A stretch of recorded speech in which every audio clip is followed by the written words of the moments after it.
Hello दोस्तों, क्या हाल है। आज तारीख 10 नवंबर 2025 दिन सोमवार। आज के हिंदी पंचांग के अनुसार मार्गशीर्ष कृष्ण पक्ष षष्ठी तिथि 12:08 AM तक उपरांत सप्तमी तिथि है और आप देख रहे हैं इंपॉर्टेंट और सचोट न्यूज, जहां मिलती हैं आपको देश और दुनिया की तमाम बड़ी खबरें सबसे पहले और सबसे विश्वसनीय रूप में। कृपया वीडियो लाइक और चैनल को सब्सक्राइब करें और कमेंट बॉक्स में जरूर बताइए कि आप ये वीडियो कहां से देख रहे हैं। तो चलिए शुरू करते हैं आज के। प्रधानमंत्री मोदी देहरादून पहुंचे। प्रधानमंत्री नरेंद्र मोदी उत्तराखंड राज्य की स्थापना के रजत जयंती समारोह के लिए आज देहरादून पहुंच चुके हैं। समारोह स्थल पर लोगों की भारी भीड़ उमड़ पड़ी है। इस अवसर पर प्रधानमंत्री 8,260 करोड़ से अधिक की परियोजनाओं का लोकार्पण और शिलान्यास करेंगे। साथ ही वे स्मारक डाक टिकट भी जारी करेंगे और एक जनसभा को संबोधित करेंगे।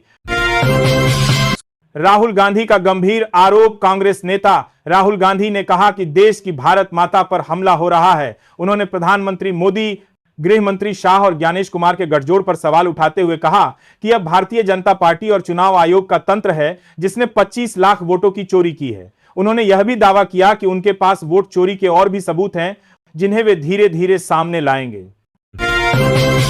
मुख्यमंत्री रेखा गुप्ता का बड़ा ऐलान। दिल्ली की मुख्यमंत्री रेखा गुप्ता ने शनिवार को पंजाब के तरनतारण विधानसभा उपचुनाव में भाजपा प्रत्याशी हरजीत सिंह संधू के लिए प्रचार किया।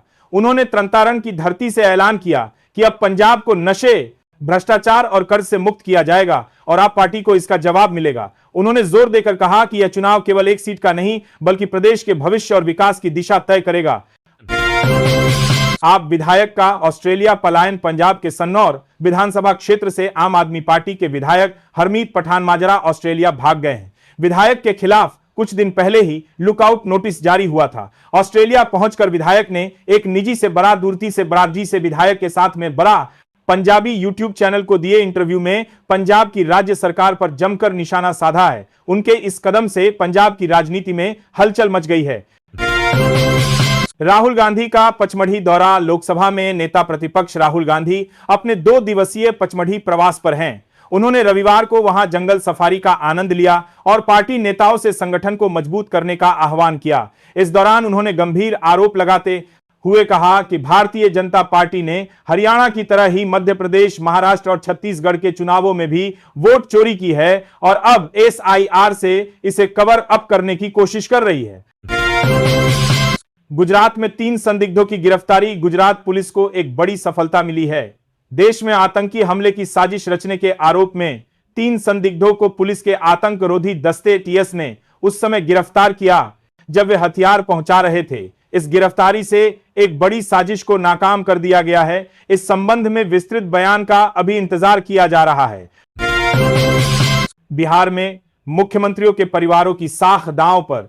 बिहार में विधानसभा चुनाव के पहले चरण का मतदान हो चुका है, जिसमें 18 जिलों की 121 सीटों पर 65.08% वोटिंग हुई। इस चुनाव में केवल लालू राबड़ी के ही नहीं बल्कि बिहार के कई अन्य पूर्व मुख्यमंत्रियों के परिवारों की साख भी दांव पर है। इस दौरान कहीं बेटा, कहीं बहू और कहीं दामाद भी चुनाव में अपनी किस्मत आजमा रहे हैं।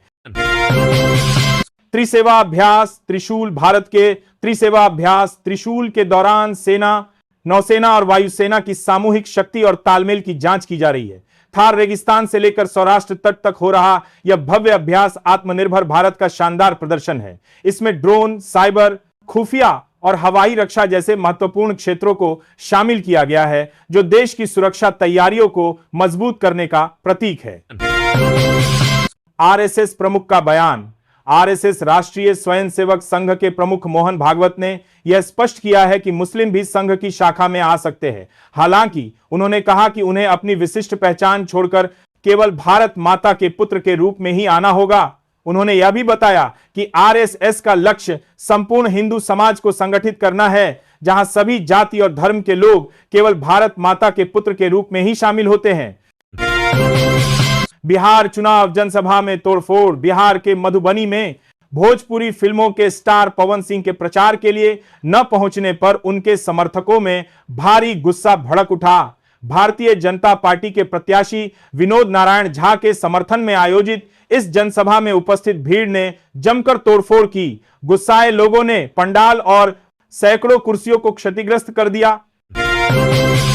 तेलंगाना के गांव में मुर्गियों की लूट। तेलंगाना राज्य के हनमकोंडा जिले के एक गांव के खेतों में अचानक सैकड़ों देसी मुर्गियां आ गईं। यह खबर आग की तरफ फैली और आसपास के गांव के लोग इन मुर्गियों को लूटने के लिए उमड़ पड़े। लोग अपने अपने तरीके से गांव के लोग के लिए जितनी मुर्गियां हो सकी उतनी पकड़ कर ले गए। इस अनोखी घटना का वीडियो इस समय सोशल मीडिया पर खूब देखा और साझा किया जा रहा है। पाकिस्तान के परमाणु परीक्षण पर भारत का जवाब। रक्षा मंत्री राजनाथ सिंह ने पाकिस्तान के गुप्त परमाणु परीक्षणों के आरोपों पर कहा है कि भारत हर स्थिति के लिए पूरी तरह तैयार है।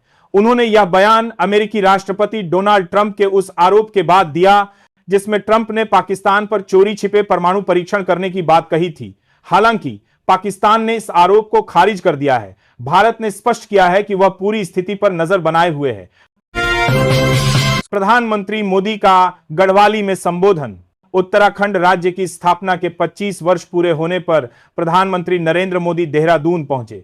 प्रधानमंत्री ने पहाड़ी टोपी पहनकर गढ़वाली भाषा में भाषण दिया जिससे लोगों में उत्साह भर गया। उन्होंने कहा कि उत्तराखंड के विकास के लिए दोहरी इंजन वाली सरकार पूरी तरह समर्पित है। उन्होंने 2047 में विकसित भारत के लिए उत्तराखंड की तत्परता जाहिर की और जमरानी तथा सौंध बांध परियोजनाओं का उल्लेख किया। दिल्ली की हवा रेड जोन में। देश की राजधानी दिल्ली में वायु की गुणवत्ता गंभीर रूप से खराब हो गई है।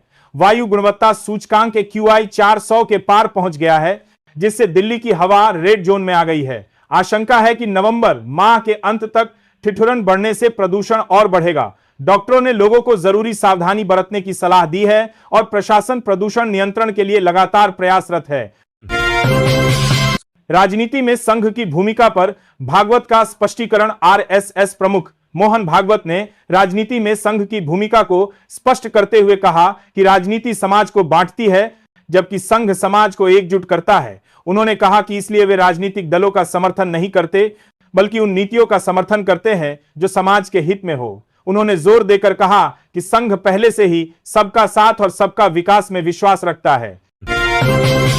मोहनलाल की वृषभ फिल्म की हलचल। दक्षिण भारतीय फिल्मों के महानायक मोहनलाल 65 वर्ष की उम्र में भी अपने करियर के शिखर पर है। लगातार 3 सफल फिल्में देने के बाद भी उनकी रफ्तार थम नहीं रही है। उनके लिए 2025 का साल काफी सफल फिल्में भाग्यशाली रहा है जहां उनकी फिल्मों ने शानदार कमाई की है। अब उनकी अगली फिल्म वृषभ की रिलीज को लेकर एक बड़ा अपडेट आ गया है जिसके आने से भूचाल आने की उम्मीद है। सोनाक्षी सिन्हा की इल्म जटाधारा अभिनेत्री। सोनाक्षी सिन्हा ने सलमान खान की फिल्म दबंग से अपने फिल्मी करियर की शुरुआत की थी। हाल ही में उन्होंने हॉरर फिल्मों का रुख किया है लेकिन यह दांव सफल होता नजर नहीं आ रहा है। उनकी फिल्म जटाधारा में कोई धार नहीं दिख रही है और यह दर्शकों के लिए तरस रही है। फिल्म को प्रदर्शित हुए 2 दिन हो चुके हैं और इसका कलेक्शन खास नहीं रहा है।